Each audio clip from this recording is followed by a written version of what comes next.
If you want to have an army that everybody goes crazy for, then you need to stop basing like a noob. I'm going to show you a quick and painless way to really immerse your minis into the world that they're in and raise the overall aesthetic of your army. This is next level basing made simple. So let's get to work.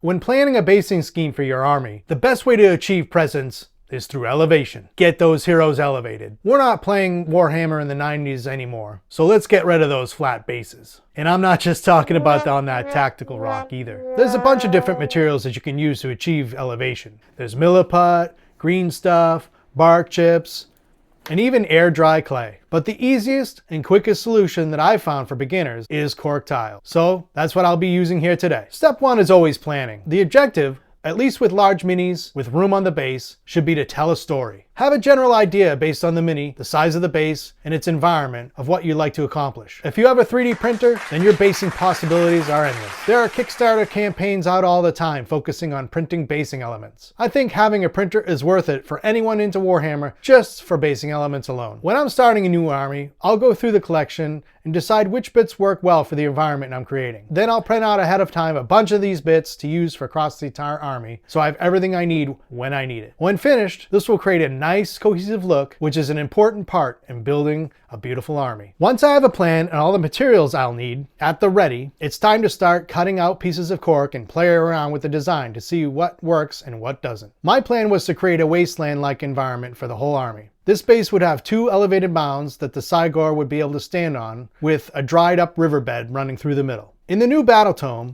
there are rules for Cygors to be shamans, so I decided that I wanted to add a totem to the base as well. My story is that a Cygor performs blood rituals on prisoners to cast its prayers, so I wanted to show that. This totem was from the Bestarium Miniatures and came from the same set as the Proxy Cygor miniature I printed. If you want to see how I was able to print my own 2,000 point Beast of Chaos army, check this video out. Once I settled on a layout that I liked, it was time to glue down all the landforms. I used both PVA and superglue to attach them to the base. Superglue for that quick hold, and the PVA for a longer lasting adhesion. I wanted to get the bottom half of the Cygor attached to the base at this point, so I knew exactly what I was dealing with for space and how things would look. But I felt like I needed to pin it to the base. Cork tiles are flexible, which could cause glue to weaken over time. I drilled holes in the resin, then glued large paper clips into these holes and made sure they were long enough to go all the way through the entire base. You really need to pin all the way through the base for the best hold. Pinning to just the cork wouldn't do a whole lot. Once I pushed them through, I bent the pins over and added some glue underneath to keep them secure. The next step was to decide what materials to use as ground cover. You could glue down sand and stones from aquariums or even kitty litter,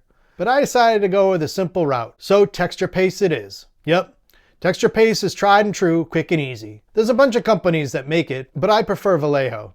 In this case, I used their rough gray pumice ground texture. Use any tools you like and spread it across the entire base. You can get rid of the step-like look of the cork if you wish by filling in with paste until it's even. It will shrink a little bit, but not too bad. While the paste is drying, you could add any of the bits that you want to look sunken into the earth by just pushing it into the paste, and that will hold it. No glue needed. In this case, I added skulls, chains, some desert-like rocks, and the totem. I would add the prisoners once the paste was dry. I also added some other basing elements such as grass tufts, stones for my driveway, and those sorts of things after it was already painted. I find that the more materials you use, the more realistic it appears. Every little bit counts. I'm not going to go too much into painting, except to say that there seems to be 2 different camps on adding basing elements before or after painting. Many believe that adding these elements before the painting process is best because you can control all aspects of the design and create a more cohesive look. I do think that idea has merits when painting for display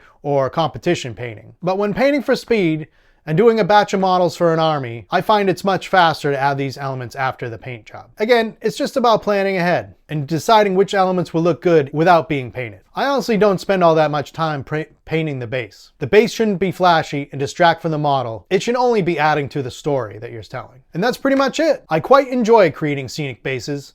And who knows, you might too. It's a great creative distraction from the monotony of building and painting an army. You can slide one of these in when you're starting to hit a wall or getting frustrated, and it might just give you the pick-me-up you'll need to fight through. Thanks for sticking around to the end. I really appreciate you. If you haven't already, please click that like and subscribe button. I've been having a real tough time with motivation lately. YouTube's a grind with many ups and downs, and it means a lot to me when people enjoy my content. So it's nice to know. If you like what I do and you want to help out even more, hey, watch the next video. Thanks!